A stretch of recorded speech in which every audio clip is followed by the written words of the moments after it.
Bodø Glimt go to Inter with a 3-1 advantage. But let's look what they've done at home this season so far in the Champions League. Of course, the most recent game, they beat Inter 3-1. They beat Man City 3-1, and they also drew with Spurs. So do they have a home advantage because of their turf? That's what Christian Chivu suggested. He wasn't impressed at all. However, Kjetil Knutsen responded with, City didn't even mention the field, and neither are we accustomed to the San Siro turf. I keep the focus on something else. To me, it's not smart to talk about other contexts that don't concern football. But what others do is not important to me. What do we make of that, boys? You've been in pressers, no? Who? You have. Loads. Press conferences? Hundreds. Have you seen a manager talk about a Norwegian team before? Have we ever heard this narrative about a pitch with Norwegian teams? I mean, only this season, really. I've heard the artificial pitch. We have a conversation before about it. But I also say that most of these teams should be used to, at some point in their state-of-the-art facilities, having some sort of artificial pitch. Arsenal definitely have one. Tottenham definitely have one. Man City have one. So, for me, I always think it's a bit of a cop-out when they're like, oh, I'm not used to playing on these, or this is going to cause me long-term injuries. I'm pretty sure 90 minutes on a pitch where the bounce is very consistent, the pitch is extremely flat, the pace is not going to change in terms of the ball coming at you. I don't really understand the excuse, especially at the highest level. But find anything to motivate your team, why not? Yeah, there are some images going on before kickoff, right, of Christian Chivu going in. I would say, I disagree with JayDee there.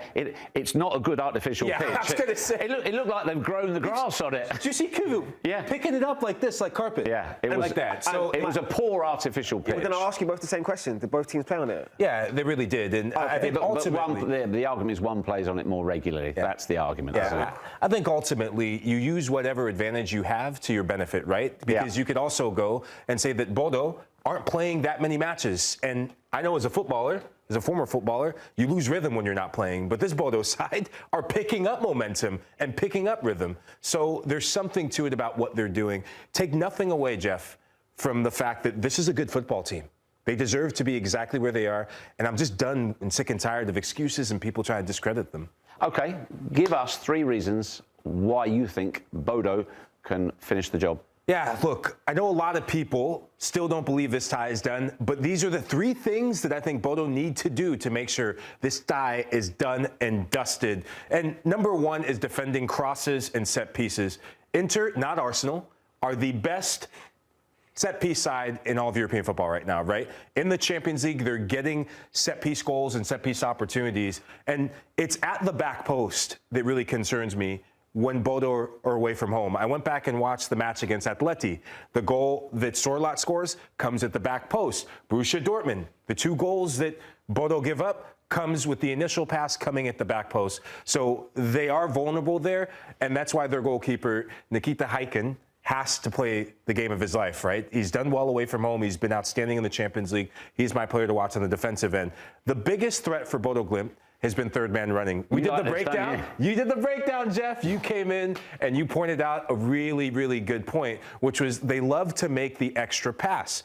On the defensive end, if there's one thing I'm going to be critical with Inter about, not just in the first leg, but Inter switch off too much with runners from midfield. In the matches where they've struggled, you think of the Napoli match, where they lost at the start of the season. You think of matches against Milan. You think of all the matches in the Champions League. They tend to switch off in midfield, and then runners from deep tend to go in. So strength for Bodø, something they need to continue. And last but not least, we need to start putting more respect on this man's name. Talk your talk. Kasper Høgh, man. Kasper Høgh, he's been one of the best just performers in the Champions League, right? And I think one of the most underrated players in the Champions League this season. So he was a difference maker. When he steps into the half spaces, I think Inter, that middle center back, if you're that middle center back, if I step in the half space, you come like this, and then gaps start showing up. So he's so vital to what they do in the final third, and I think he will have a hand in that one goal that I think they need to really put this tie to bed. Now, JayDee, we tasked you to come up with 3 reasons why Inter can turn it around. Was this difficult? Because you've backed Bodø. You've got a big steak dinner and a bottle of wine on Bodø going through. Outside bets will not be discussed on set, but what I will say is, I've been tasked with a job as an analyst to turn around and show the reasons as to why Inter could go through.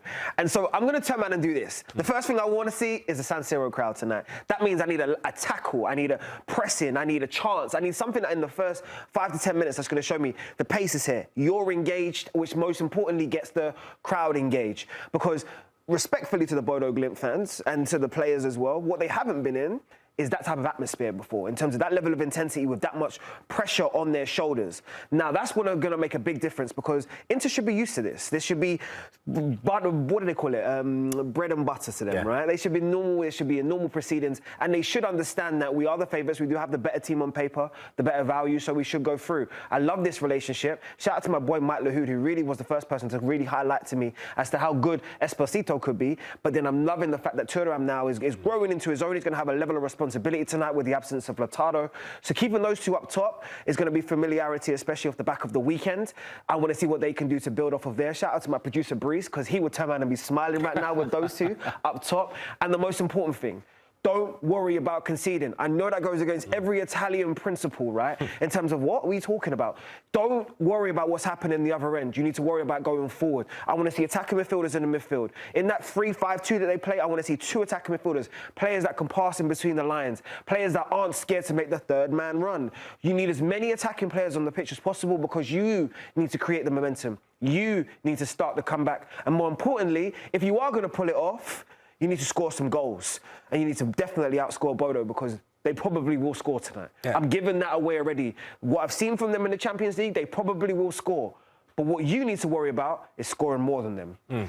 If Inter win the Scudetto but go out this early, is that an acceptable season for them? Yes, very much so. Because the progression that they were, the disappointment they had at the back end of last year, and then also to win the Scudetto is, in Christian Chivu's case, it's an incredible achievement. Yeah, the most important trophy right now in Inter's season is winning the Scudetto. Champions League, secondary. Well, their most important game is today, right now. Thanks for watching this video from Morning Footy. For all news and insights regarding leagues around the world like EFL, Serie A, and all UEFA competitions, both men's and women's, don't forget to sign up for Paramount+.